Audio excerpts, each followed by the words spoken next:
Košický hrad. Hradová.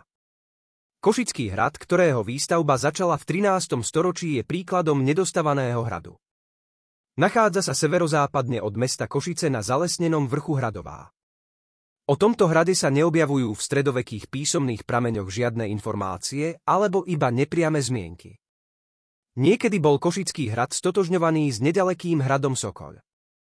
Prvé výskumy na hrade sa konali v 20. storočí. Archeológovia a historici na základe vtedajších výskumov kládli výstavbu do obdobia rokov 1303 až 1307 a za jeho staviteľa považovali Palatína Omodeja Abu.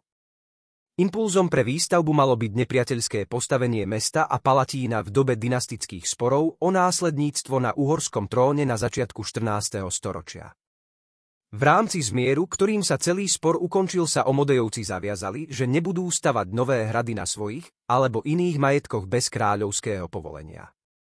Táto zmienka bola považovaná za nepriamy doklad stavby hradu na Hradovej. Taktiež sa pripúšťala možnosť, že opevnené sídlo na Hradovej je nedokončeným protimongolským útočiskom. Písomné pramene nám teda o tomto hrade nič nehovoria, alebo hovoria iba veľmi málo. A tak do istej miery môžeme označiť Košický hrad ako hrad, ktorý ukrýva tajomstvá o dobe svojho vzniku či existencie, o svojej úlohe v stredoveku, ale aj o tom, či vôbec bol hradom a či nešlo iba o neúspešný pokus o výstavbu hradu. V rokoch 2011 až 2013 sa na Košickom hrade uskutočnil rozsiahly archeologický a stavebnohistorický výskum. Archeologický výskum ukázal, že rozloha hradu je až 6,5 hektára a patrí k najväčším na Slovensku.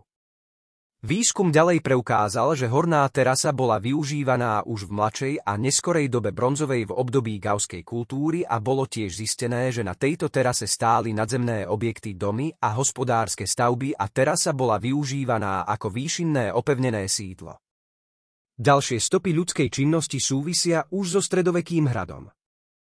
Ústrednou stavbou hradu bola valcová väža, ktorá stála približne 75 metrov od najvyššieho bodu hrebeňa. Ďalší pravdepodobný relikt zaniknutej stavby leží približne v strede vrcholového hrebeňa. Ide o prielbinu obdĺžnikového pôdorysu s rozmermi približne 8x4 metra. Na severnej strane opevnenia sa zachovali zaujímavé zvyšky mohutnej väže trojuholníkového pôdorysu. Výskum presvedčivo doložil, že hrad nebol nikdy dostavaný. Dokazujú to predovšetkým prerušené úseky hradbového múru na severovýchodnom a južnom úseku opevnenia, ktoré nie je možné vysvetliť výlučne neskoršou deštrukciou či rozoberaním hradného múru. Proces budovania opevnenia však musel na väčšine úsekoch značne pokročiť. Svedčia o tom spadnuté bloky múriva, ktoré dokazujú, že hradba pôvodne musela dosahovať značnú výšku. Je teda málo pravdepodobné, že by takto rozsiahly projekt začali realizovať Omodejovci na začiatku 14. storočia. V tom čase hrady s podobným rozsahom boli nemoderné a nezodpovedali požiadavkám doby. Hrad svojím rozsahom zodpovedá skôr kráľovským včasnostredovekým a vrcholnostredovekým hradom, ktoré vznikli pred polovicou 13. storočia ako napríklad Nitriansky hrad, Bratislavský hrad, Zvolen, Pustý hrad, Zniev či Spišský hrad. V súčasnosti sa tu nachádza areál Košického hradu o výmere viac ako 6 hektárov, ktorého súčasťou je hradná scéna, prírodný amfiteáter a návštevnícke centrum.